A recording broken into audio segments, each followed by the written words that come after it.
It's that she go, no, she on the flow. Yeah, yeah, yeah, yeah. It's that.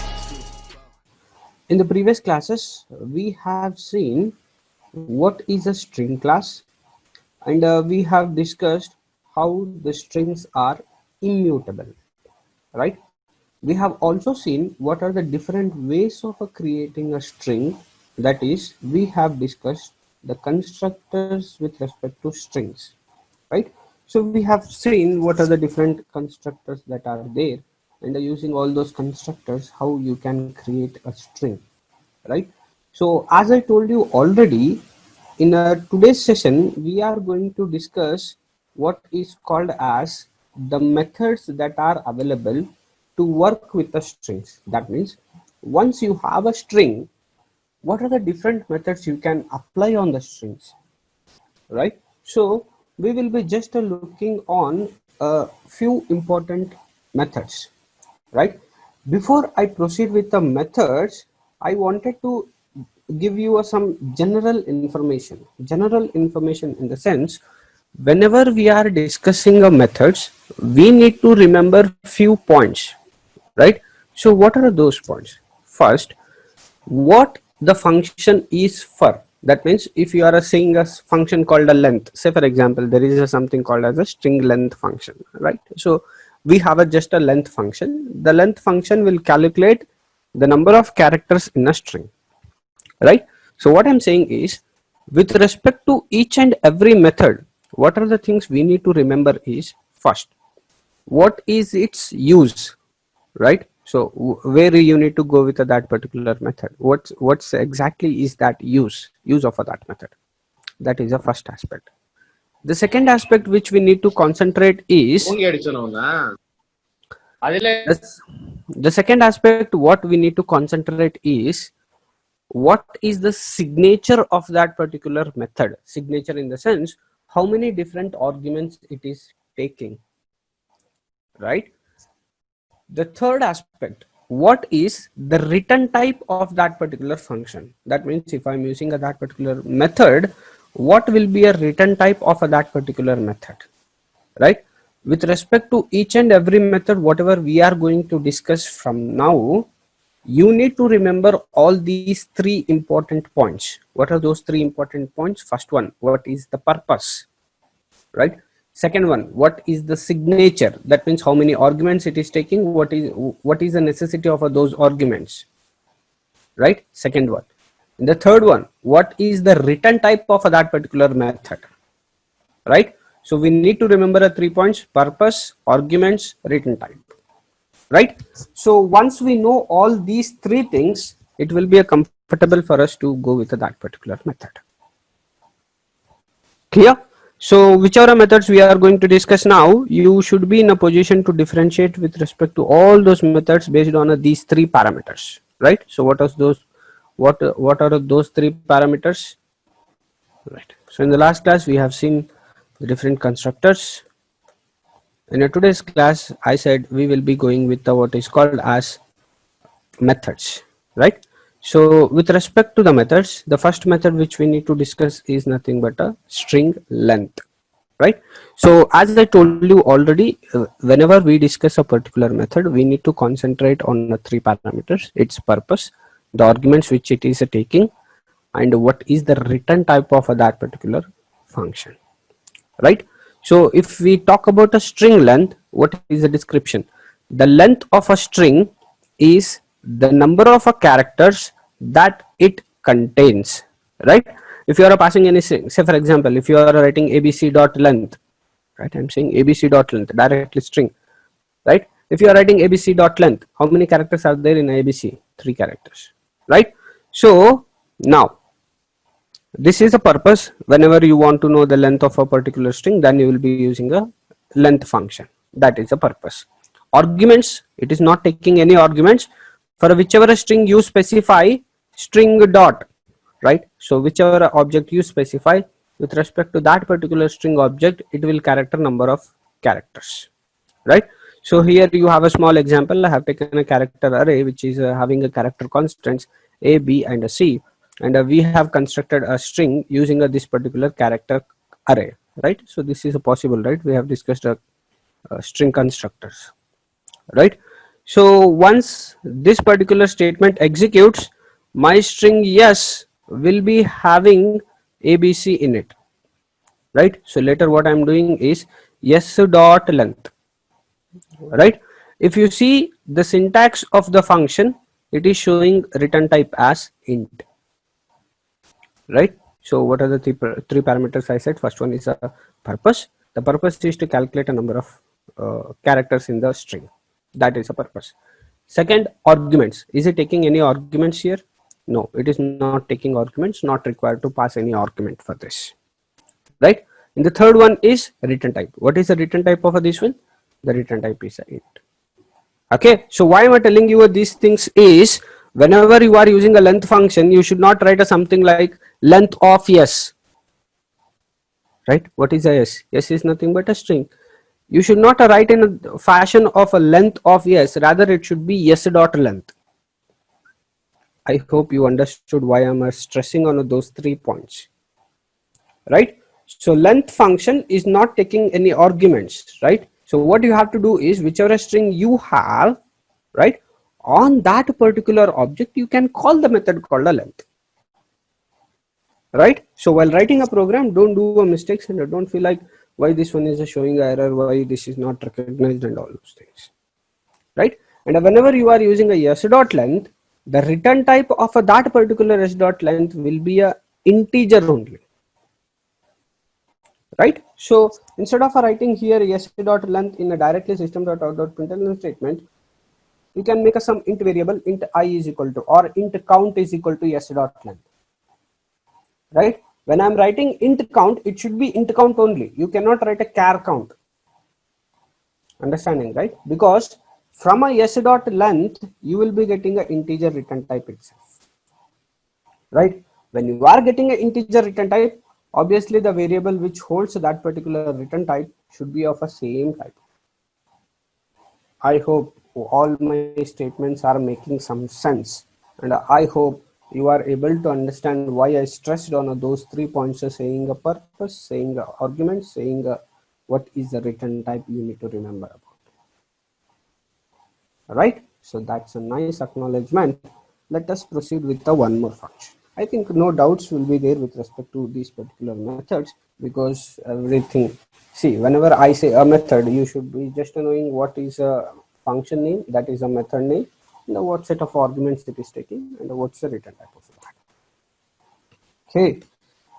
With respect to a string, you have some special operations. Special operations, now we are making it as a separate heading because we are talking about the strings explicitly. But if you see all these points with respect to special string operations, we have done all these things already. We are just categorizing those things. First, automatic creation of a new string instance from a string literals. We didn't do these things? Did we not do all these things? So means in the last classes we have created a string s1 is equal to in the double quotes hi, right? In a double quote hi, what does it mean? It doesn't, it means, it just means like I'm talking about a string literal. What is a string literal? Any value you are enclosing in a double quote is nothing but a string literal, right? So on that day, I think Jagdish has asked the question, sir, why we are not writing a new keyword for a string creation? I told him, like, if you are writing a string, then it is not a basic data type, that is a derived data type. Data, so means memory will be allocated in a heap space. It will be considered as an object itself, right? So what the point is saying is, once you specify a string literal, just a string literal, it will be automatically creating an object for you, right? So this we have concluded in the last class.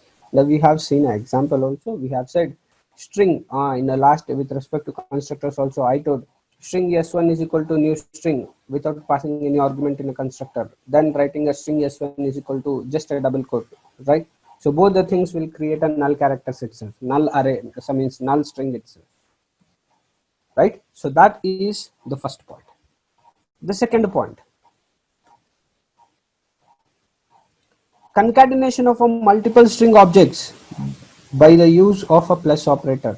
Even we have done this one many times when we are writing a system.out.println statement. right? So we have written some statement plus followed by a value plus followed by some other statement plus followed by some other value, right? So why we are writing a plus? We said like we wanted to concatenate, correct? Concatenation of a multiple string objects by use of the plus operator. That means by using a plus, we can perform a concatenation, right? The third point, the conversion of other data types to a string representation. Even this we have done with respect to system.out.println statement, right? So I think no much explanation is required with respect to these three special string operations, right? So, but I have some slides defined. This is an example of a string literal. So if you are just specifying this value in a double quote, that means if you are just specifying a literal, automatically object will be created, string literal one. Based on this particular literal also, you can call the method called a length. Hence proves that even if you are just specifying a literal, it will be considered as object. This is the power of a strings with respect to Java. String concatenation, that means adding a two strings using a plus operator.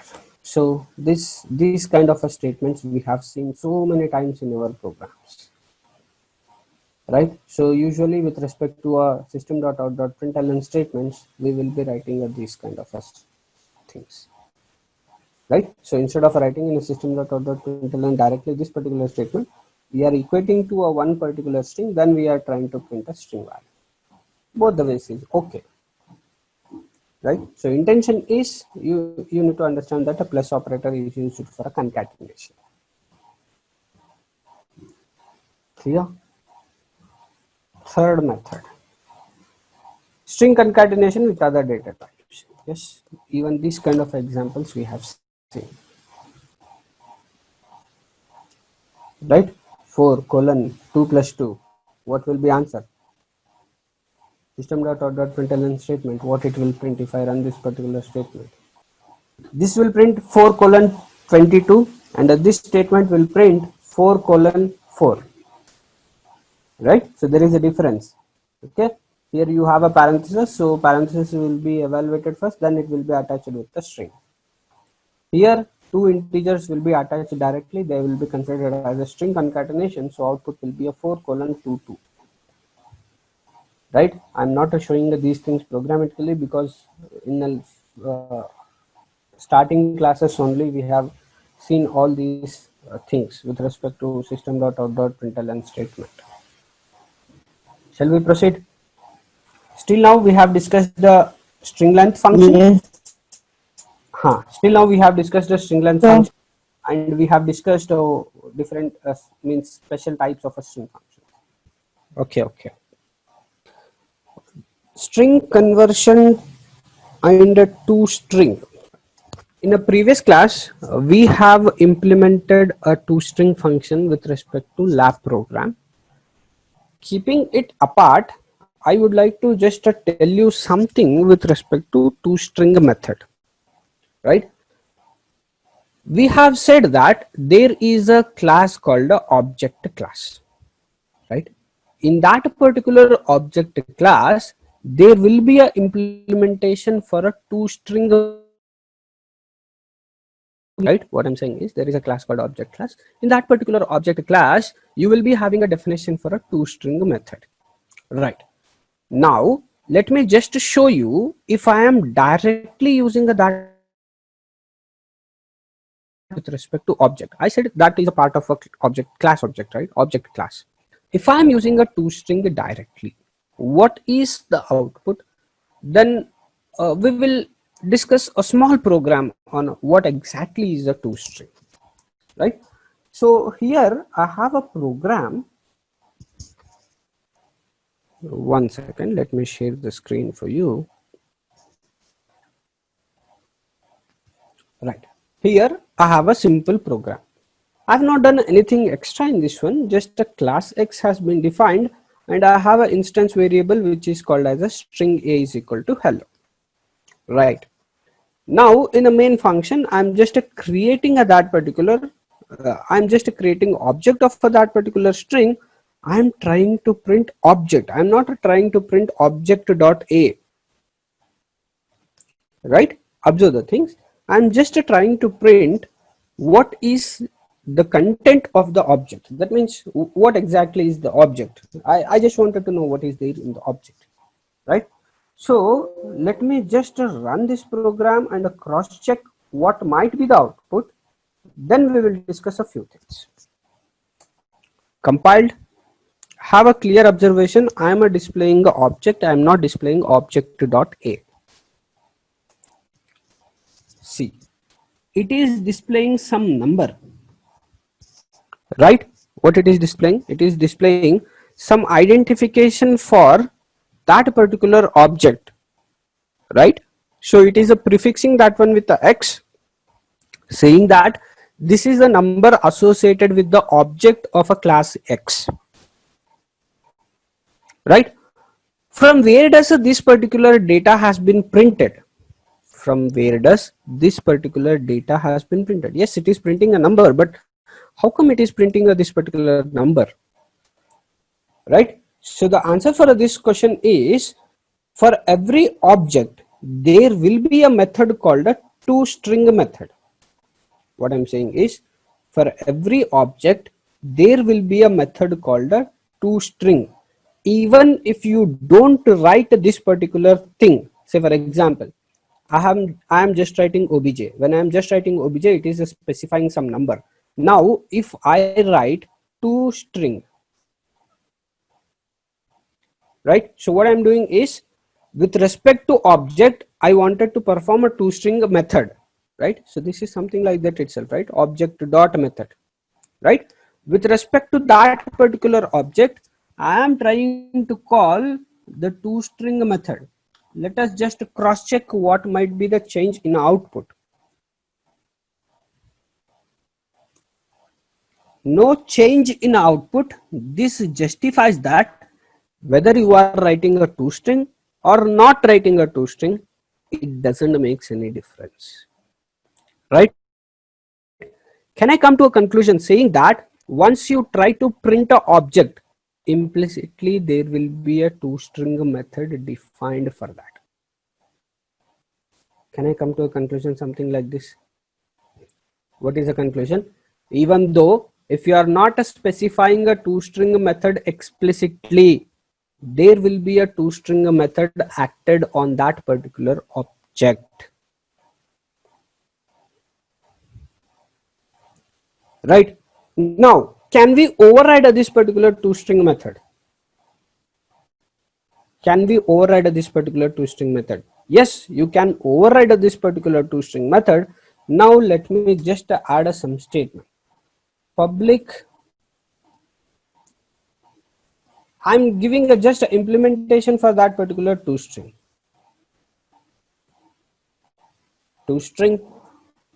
Here I will not write any bigger statements. Just I will write return A.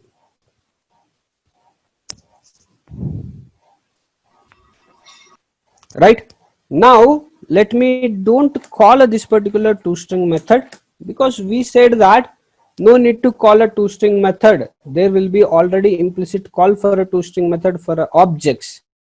Now what we have done, whatever was the previous toString, I don't want that particular toString.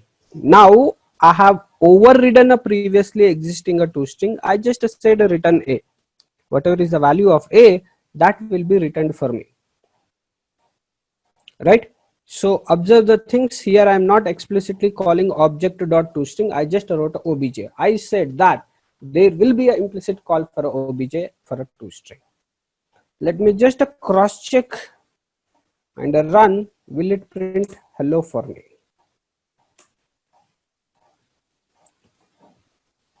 Clear with the conclusions? toString is a method to display the content of the object. toString is a method to display the content of an object. By default, every object will be having a toString method. If you are using a toString method on the objects, it will be printing a hash code value of that particular object.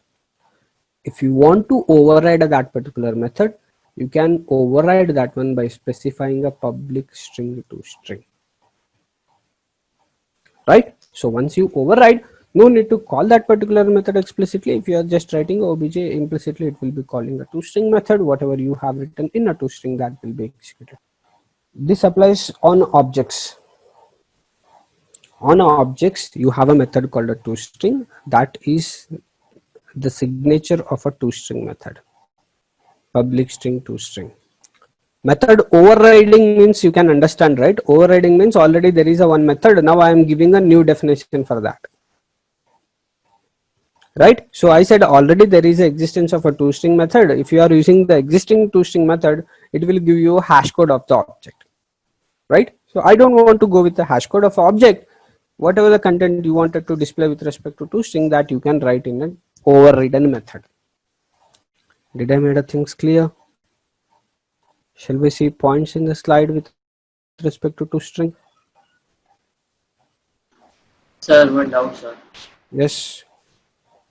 Sir, this means we are overriding a predefined method. Yes, we are We overriding can override the string length also. string length also. Means Yeah. length method also. Like if Yes, it is yes. calculating length, we can override for its addition or subtraction or multiplication for any method. Yes, we can override. But the thing is, by default, every class will be extending your object class. But this particular string length method is a part of a string class. So first your class should extend a string class. Is it possible to extend a string class? Actually, you asked a beautiful question. So for that reason only, I'm giving an explanation. See, you can override a toString method because toString method is a part of a object class. When it is an object class, we have already told that every class extends object class, so you can override a toString method. But string class is a final class. You cannot extend that particular final class in the user defined classes, so you cannot override a length method. You can define your own length method. You can define your own length method and you can use that particular defined length method, but you cannot override the existing length method. Okay, sir. Thank you. What if we put two strings in X? Yeah, it completely depends on what you are specifying with respect to that particular method. See, when I say a class, it can have so many methods, it can have so many constructors also. But within this particular public string to string method, what you are going to define, those instructions will be executed. I'm just calling a method called a toString. Say for example, with respect to public string to string method, within an implementation of that, if you are creating one or two variables doing all the operations, in the last what it is expecting is, it is expecting some string as a response. It is up to you which response you wanted to give for that particular method, right? It completely depends on what string value you want to return. It completely depends on this one. It is up to you what operations you wanted to do and what that particular string you wanted to give. I hope no confusion. Shall we proceed with the next methods? All these methods are interesting methods. The thing is, okay, first we will finish a toString, then we will discuss the thing is, okay. String conversion and a toString. Every class implements, I hope this is visible, right? Okay. Every class implements a toString because it is defined by the object, right? If you want to override a toString and provide your own string representation, public string toString you can use and you can give your own definition. Beautiful question. Sir, what if we change a toString method name? That means you want to confuse a compiler or what? If you are changing its name, then it will execute its own existence of a toString. It will give that hash code itself. Override in the sense, same name should be there. Clear with the points of a toString? How many methods we have discussed till now? We have discussed the length method, and we have discussed some 3 special properties of a string, and we have discussed what is called as a toString. Hope no confusions with respect to all these things. Shall we proceed further? Yes. Okay, so we need to discuss something with respect to character extraction. Whenever we say character extraction, consider that there is a string, that means a group of characters. From that particular group of characters, you want from that particular group of characters, your intention is to extract the characters, right? The string class provides a number of ways in which characters can be extracted from a string object, right? Caret is one of the function. What does a caret do? By looking at a function name itself, you should understand a few things. That means the name will be a self-explanatory. Explain it means it will give you some meaning whenever you look at the name of that. Caret, what does it mean? It will be helpful for extracting a particular character from particular location, right? Shall we see the syntax of it? To extract a single character from a string, you can refer directly to an individual character via that caret method. It has the general form, something like this, right? Observe the things carefully. Purpose I have defined here. Now I am defining a syntax for you. With respect to a syntax, what is the argument int where? That means you need to pass the index. For example, if you have a character, so means if you have a string called a hello, from this particular string called hello, if you want to take out a h, what is the index of h? 0, right? So you need to specify what index, that means with respect to which index you wanted to extract the character, right? So what is the return type of this particular function? Char. That means at a single time it can take out a one particular character. That is the reason why a return type of this one is a char, right? So I think not required to keep a much explanation. I have already said where is the index of the character that you wanted to obtain. The value of where must be non-negative and specify a location within the string, right? Then caret returns a character at a specified location, so that is a return type. Why it is given it as a char? A small example is something like this.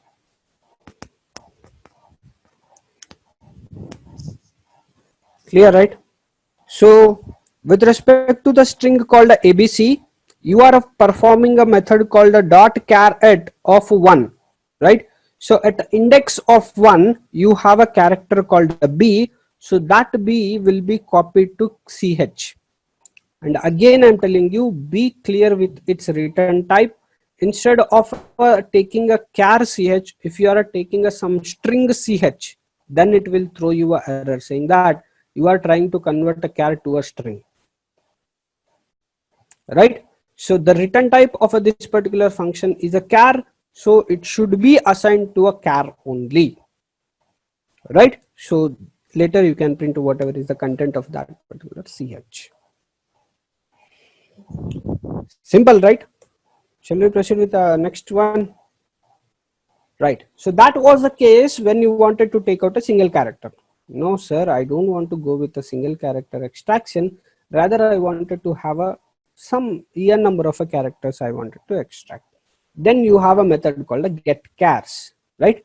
To extract more than one character at a time. Observe the return type. Void getChars int source start, int source end, right?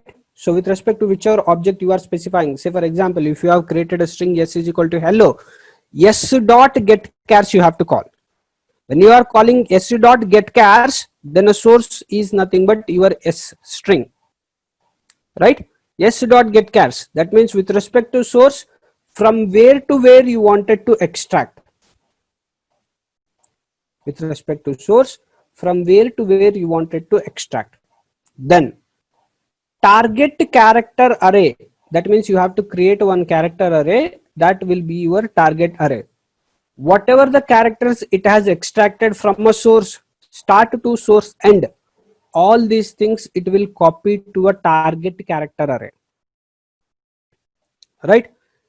With respect to target character array, you can specify target start also. That means if you have a target already specified and you have some 2-3 elements already placed in that particular character target, right? From a third place you can put the values, right? Assume you have a 2 strings, one is the source and another one is the destination. First you need to tell from a source from which point to which point you wanted to extract the characters, right? Once extraction has been done, in a target where you wanted to store, either you wanted to store these values extracted from the start or from a particular point, right? So once you see an example, it will be a more clear.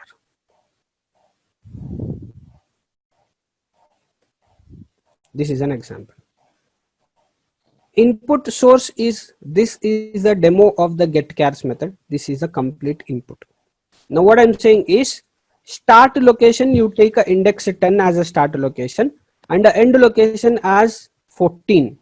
That means wherever is the index 10, from that particular index 10 till 14 everything will be extracted, right? So let us just check what will be a index 10, which particular character it will be pointing at a index 10, which character it will point, which is the character at index 10. Character at index 10 is D, yes.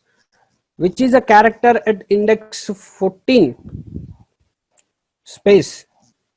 When it is a 10, 10, 11, 12, 13, 14, 14 is a space, right?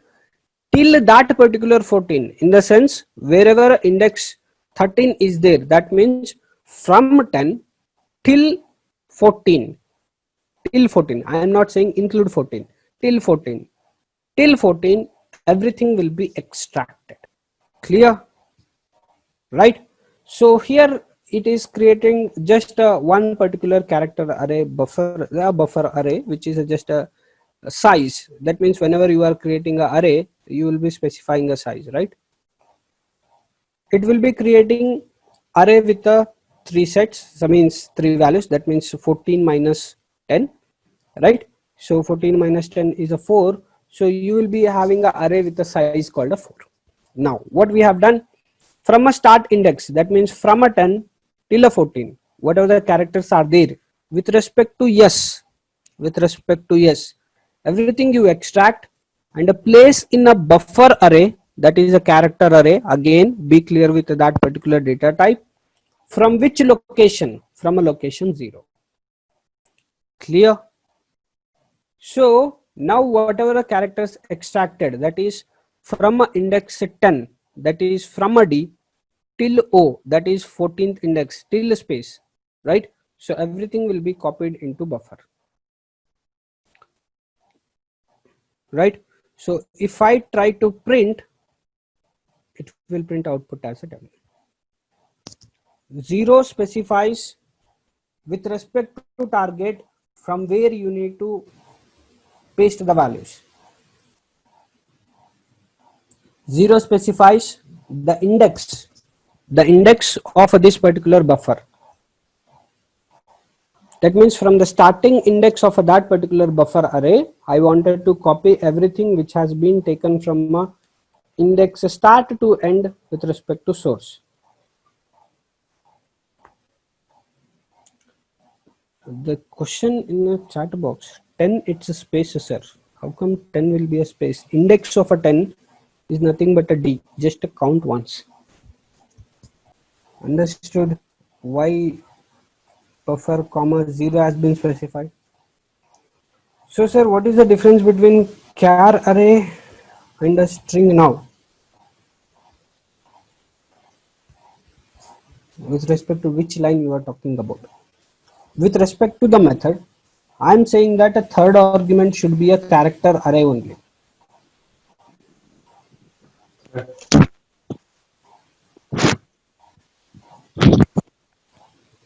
Sir, Yes, yes. if the buff array is character and if it can print more than one character, sir. Means which line you are talking about? Are you talking about a char buffer array is equal to new char? Yes, sir. And the result system dot out dot println. What would be the result, sir? The output. Once again, let me give you one more example. I'll discuss this particular get cache with one more example. After listening to an example, if you have any questions, you can ask. Now, so let me remove this particular class. Right.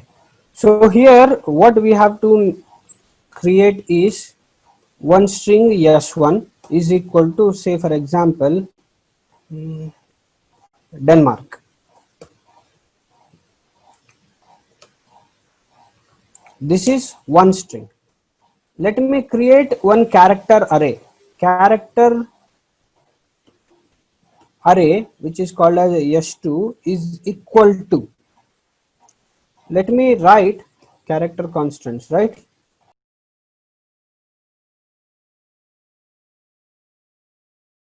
Right. Initialized my character array. Now, what does the method says? The method says you can use a getChars method on particular string. Let me write s1 dot get chars. That was a method name, right? Okay. Get chars of from a start to end. That means from which particular point you wanted to take from the input. That means s1 is my input now. That means on this particular s1, I am performing a get chars method. Now what I will say, from index 0, right? Index 0 of s1, which is the character d, right? From index 0 of s1, right, till what value? 0, 1, 2, right? 3. That means till 3. Don't include a 3, till 3, comma. Where I need to copy this particular extracted value? S2. In a S2, from where you wanted me to paste these particular values? I say 0. Now what will be output if I try to run a S1?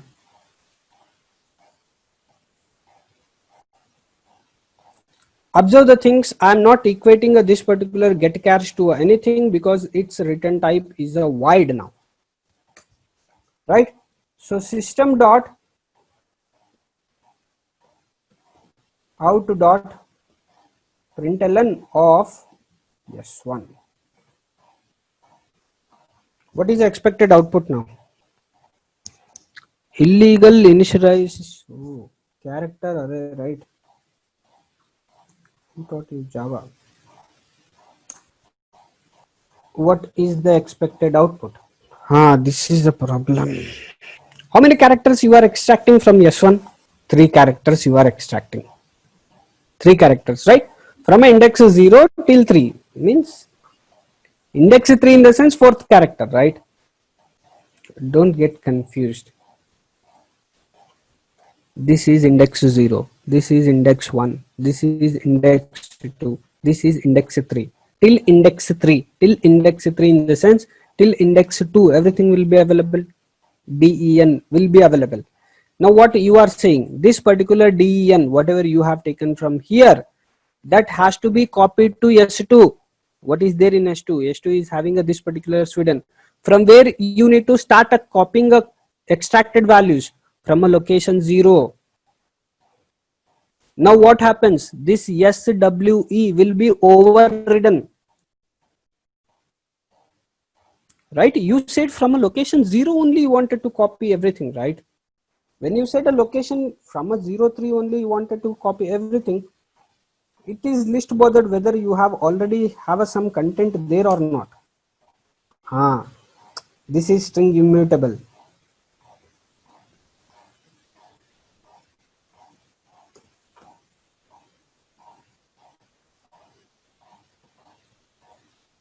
One second.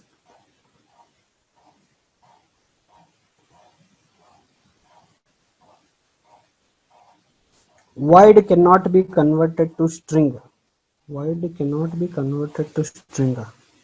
Okay. I need to print a buffer output value. Right. I need to print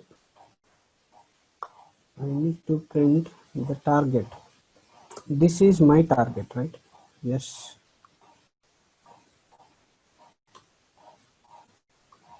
Compiled. Right. Clear with example.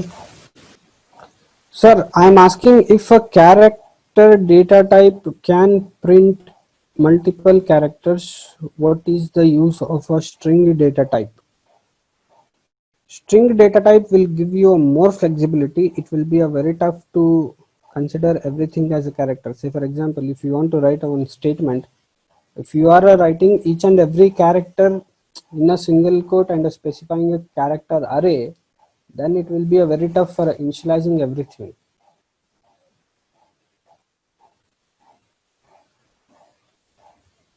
If you have a small set of words, you can go with that character array. If you have a larger set of characters, then string will be more comfortable to work with. Where is the suite? Suite for what?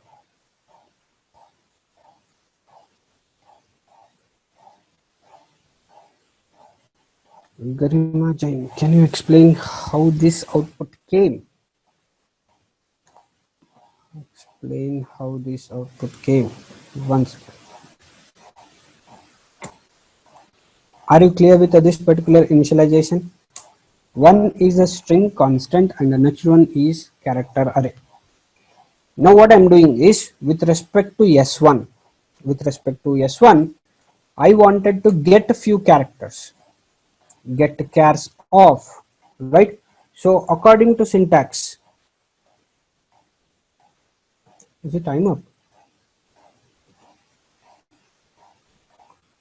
According to syntax, what it is saying? According to syntax, it is saying from S1, from which string, which index to which index you wanted to extract. Now my intention is to extract 3 characters, that is DEN. What I have to specify is from this particular source, from which index to which index you wanted to extract the characters, right? From a index 0 till index 3 I wanted to extract. I said till in the sense don't include the 3, till 3 you take everything as a one particular set. That means from source to destination, from this point to this point, you take all the characters. Yes, extracted all those characters. Now where you want me to put those characters, right? Now I said you put all those characters in a character array called a S2. Why I have created character array? Because according to a method definition, it is expecting a third argument should be a character array.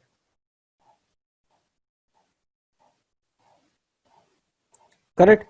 So I am writing a S2, that particular character array for me. Now the fourth argument, it asks, okay, you specified that S2. This is a place where I need to put all those values.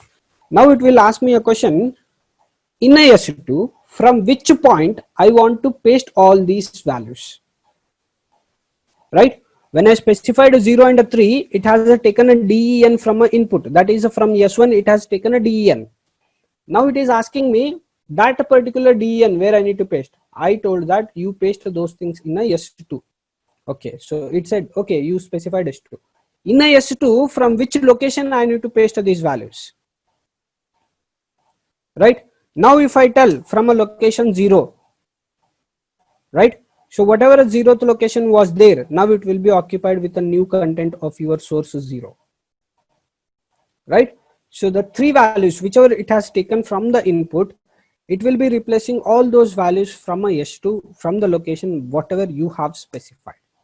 Now S2, that S2 will be changed because it is modified with a new content from a getChars.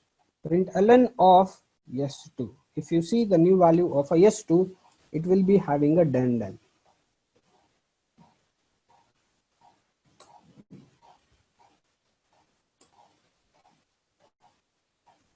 Say for example, you don't want to copy from a location 0, you wanted to copy from a location 1. That means you wanted to retain a yes from a W. All these three keywords need to be changed. Yes, let us just cross check. Is it doing in that fashion or not? Yes has been retained. The next characters have been replaced with a DEN.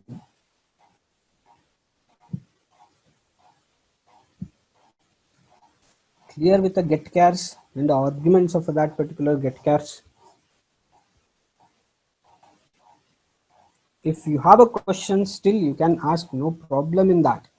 Intention is you should be clear with whatever the things we are discussing. Expecting acknowledgement. Understood the method? Maybe a little bit confusing, but just go through. I'll share a PPT. So just go through the syntax of the method. Based on that only I wrote instructions. You can alter those indexes and cross check.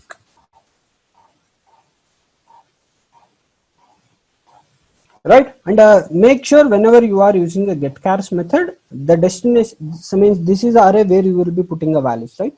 Make sure that this particular array is big enough to hold whatever the values you are putting. Say for example, if you have extracted some 10 characters and a S2 is having only 4 spaces, that means the size of array is only 4 and you have some 10 characters extracted, then it will throw you an error saying that the destination is not having that much capacity to hold that particular information whatever you have extracted, right?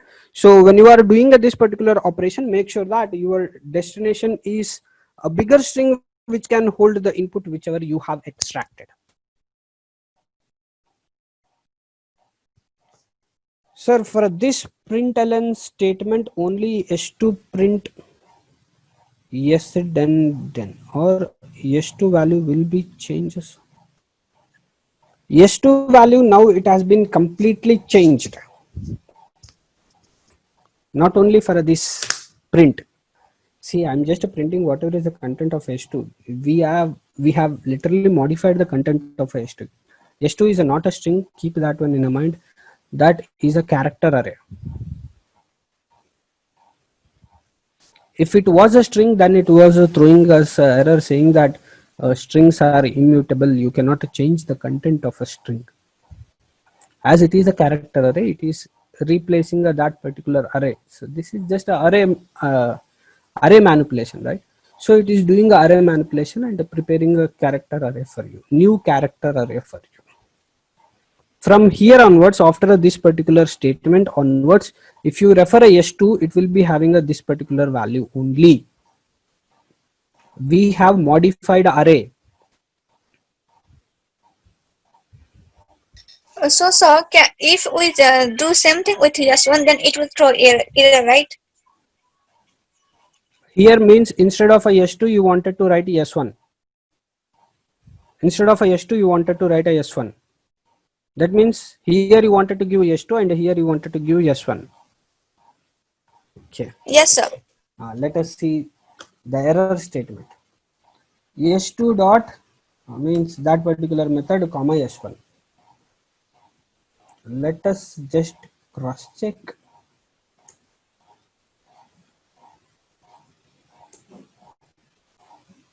I didn't save the file. Sorry.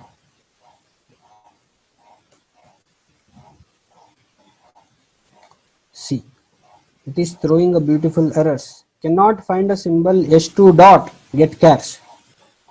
What does it mean? It is saying that S2 is array. When it is array, how can you write a getChars method for that? GetChars method is available with respect to string. That means if you want to write a S2 dot, then you need to have a S2 as a string. there is a lot of difference between a string and a character array. Character array means array of a characters. Oh my god. If I print a S1, what will be a modification in S1? S1, we are not changing anything with respect to S1. Why the content of S1 will change? It will be Denmark itself.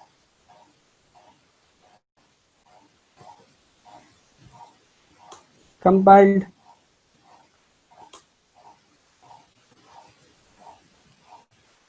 When you didn't change the value of C, S1 dot get chars, in the sense from a S1 you extract those characters. Extract those characters is nothing but you are going to delete from the S1. It is not like that. It will be just a maintaining that particular copy of those values. So you might have thought like a DEN from a S1 will be removed and it will be copied into a character array. Okay, so that is not the case. It will just extract those characters from a S1. It will keep in a whichever target array you specify. And why it will not remove those characters also I will tell you. See, string are immutable. Immutable, if you are extracting means you are changing its content. It won't allow that particular thing to happen. If you take out from a den, if you are taking a 3 characters, then it will be a string called a mark. When it is a string called a mark, a new object.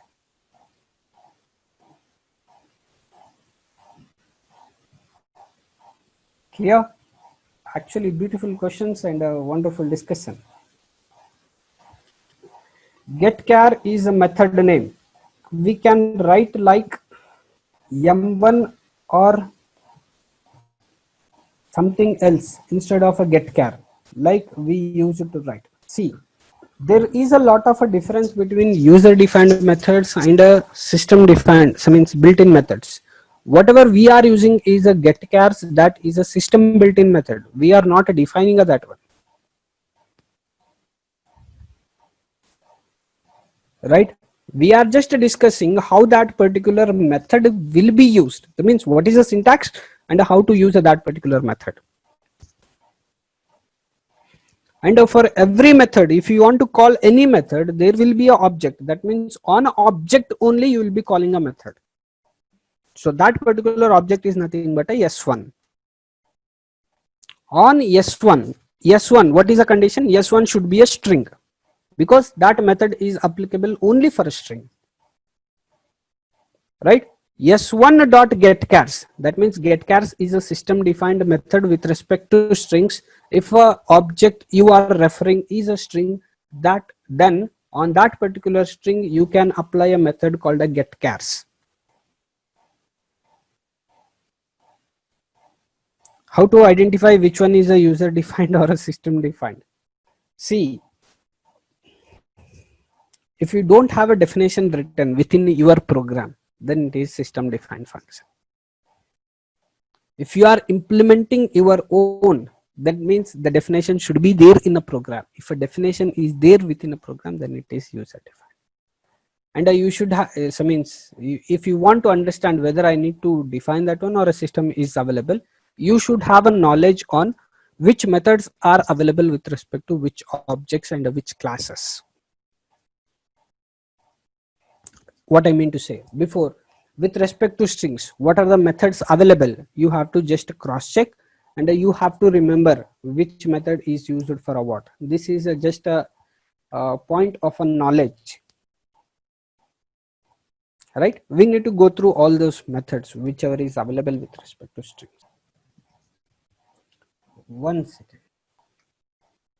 This particular PPT is visible, right? With respect to strings, we need to discuss a lot of different methods. We will be discussing all those things. Let me just show you one particular table. These are some set of additional string methods that are there. After discussing all these methods, there are some set of additional methods. If rough I wanted to say, you can easily find some 100 to 150 methods on strings. string buffer, and the string builder, right? So now this will be a pure knowledge. You should remember all the names of those particular methods, and it is not possible to remember everything. So that is the reason why I told each name will specify what is its purpose by implicit, right? So I will share you a PPT. I'll share you a class recording. Go through the recording, go through the PPT.